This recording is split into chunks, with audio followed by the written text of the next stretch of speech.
Hello everyone, and welcome to the grand finale of Sonic the Hedgehog 2. I did say this was going to be quite a short project.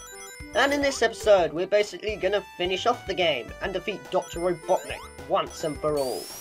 Even though we've already done that in Sonic Advance 2, but still. So here we are in Sky Chase Zone. It's a little bit different to the other zones that we've been going through. Instead of, zooming past with supersonic speed, or should I say Sonic Speed, and going past loop-de-loops basically showing off what blast processing is, we are instead just taking a casual, nice pace through the sky in Tails is playing. So it's a little bit different. And also the music has a bit of change of pace as well. Instead of it being all beats and everything, it's just relaxing and just makes you feel like you're soaring through the air.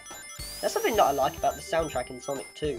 The soundtrack, it just is really atmospheric. It makes you feel like the things that you're doing, like in Chemical Plant, it really suits the idea that you're inside this place with all these chemical experiments going on and all that. Whereas in this place, you're just soaring through the sky really slowly. It makes you feel like you're floating in the air. And I'm honestly not doing a really good job here.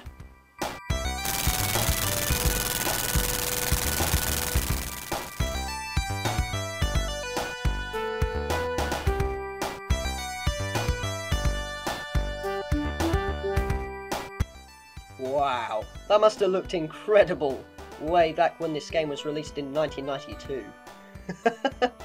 Because seriously, I will admit, this game was a good looker for the Sega Mega Drive. Definitely showed off what the Sega Mega Drive was capable of with its colour palettes and all that. But still, Sonic the Hedgehog 3, I liked the graphical style, it was a bit more shiny and everything, but I did find that Sonic's model did look a bit too realistic. Well, it wasn't really a model, it was more of just a set of sprites, but even so. Because, he was a bit too shiny, and he felt like not really much of a cartoon character. Whereas in this one, he feels a bit different, and it suits it more. I don't know why, I just really like his model. But now we are at... Oh my goodness! Tails has just died. Brilliant. He got shot, and now he can't come with us. At least he won't get in my way, though. Although we are now at Wind Fortress Zone, which has a soundtrack which, if you ask me, reminds me of like planes and jets taking off, ready to battle and all that. Which is fitting because we're inside like this ship and we're infiltrating it trying to get to Dr. Robotnik. And here's the thing that's going to be annoying. Where I was saying that Supersonic can be a bit of a pain? Prepare to see why in this level, because when you're Supersonic, that you jump really far and the platforming can get a bit tedious. It's a real nightmare in this place, I tell ya. So you've really got to make sure that even though you're Supersonic, don't go zooming ahead. Because you will end up falling and all that. Because he jumps super high and goes super fast. So it's a bit weird. Actually, if you ask me, Supersonic in Sonic the Hedgehog 2 reminds me of the physics in Sonic the Hedgehog 4. Because honestly, even though Sonic the Hedgehog 4, did try to capture the Mega Drive days with the WiiWare title, it did a sort of good job, but the physics were all just wrong. Like, Sonic would just zoom, speed up out of nowhere for some reason. It just felt really weird. Sonic was really awkward to control, meaning that Supersonic was even worse in Sonic 4. Oh god. He was absolutely awful to control. I'm not saying Sonic the Hedgehog 4 was a bad game, but it definitely wasn't one of my favourites. I did prefer Sonic Colors that year. Because Sonic the Hedgehog 4, was released in 2010, along with Sonic Colors, but I preferred Sonic Colors overall. Which is weird, considering that was completely different from the Mega Drive games. But still. But here's what I mean where you've got to be a bit careful being Supersonic. You want to make sure that you don't jump ahead too far. And the way I say that you should do it, just tap the D-pad right, just tap it. Don't hold it down, don't even press it for long enough, because otherwise that will happen. Okay, let's try again this time, except honestly it was kind of my fault because I wasn't too quick. I was too busy to what I was on about. But that's pretty much all you got to do. I could do this all day. What you want to realise is when you use these things, don't hold the right button, because for some reason it has this Sonic 06 method, where if you hold up after going up a ramp in a mock speed section, he'll just suddenly stop and fall down. So when you get to these, just release all the buttons, because he'll go flying ahead. If you hold down right, for some reason he'll just stop in mid-air and just fly to his death. I was like, what? How'd that happen? But even so. Again, you know, Super Sonic just clearly breaks the game, but unfortunately I can't stop it because it's not like in Sonic the Hedgehog 3 where you had to double jump to use it. At least there was one thing that they did right in Sonic 3. Well, actually, I made it sound like it's a bad game, which is untrue. Sonic the Hedgehog 3 is a good game. But pretty much, you know, in that game, if you wanted to be Super Sonic, you just have to jump and then press it again to use it. So even if you had 50 rings, you know, you didn't have to use it straight away. You could just wait until you're at the boss and then use it. Meaning that you could show how it's normally done to other people and all that. Whereas in, you know, Sonic the Hedgehog 2, you just got to jump and turn into it, and you have to jump in order to progress through the game, so it's a little bit difficult. But even so.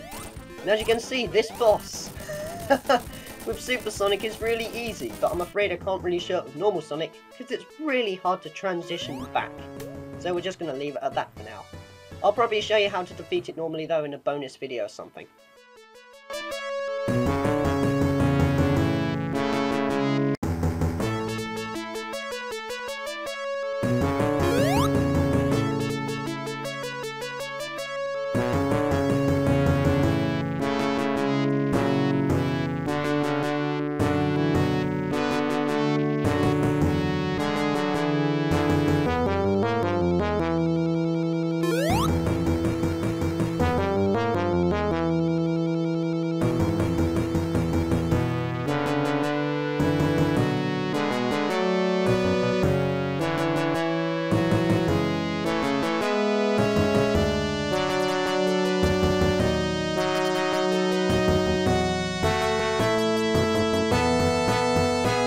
Again, what cool visuals for the Mega Drive.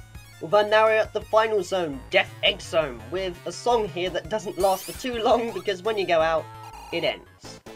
And we come across a mini-boss. What's happened? Is this Zelda or something? We now come across Metal Sonic.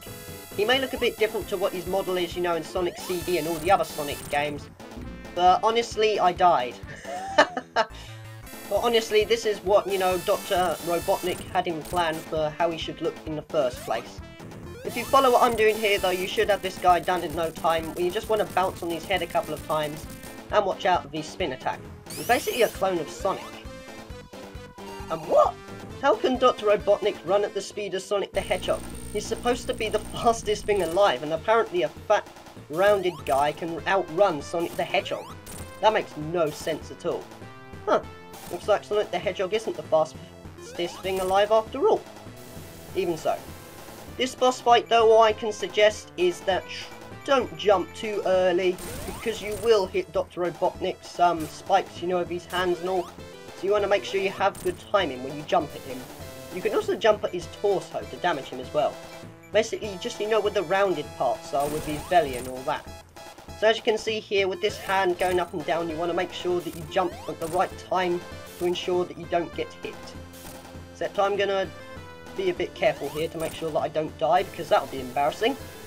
I mean, I've already died on Metal Sonic. It would be funny if I don't die with Dr. Robotnik, but still. Alright, there we go. That is Dr. Robotnik done. That's the game done. Sweet. So I die on Metal Sonic, but not Dr. Robotnik. Brilliant.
And that was Sonic the Hedgehog 2 for the Sega Mega Drive, which has been a really short LP. Minish Cap was 33 episodes long, Sonic the Hedgehog 2 was 5. And honestly, I've got to say I'm really glad that I did this, because Minish Cap went on forever. And the reason why is because it was so delayed. I just started Minish Cap at the wrong time. I may have done it, you know, on the exact same day where it was officially a year of me existing on YouTube, for some reason. And it just went on forever and ended up ending on November the 11th. It was a fun project though, don't get me wrong. But Sonic the Hedgehog 2, you know, was 5 episodes and I managed to do it in 5 days. So yeah, it's all pretty good. I am not done with the game yet though, as I have yet to show off a bonus video showing all the things that you can do after the game. Well, it's not really stuff that you unlock, it's stuff that you get at the beginning of the game that you're able to use, but I just felt it's necessary to show it, you know, after I've beaten the game and all that.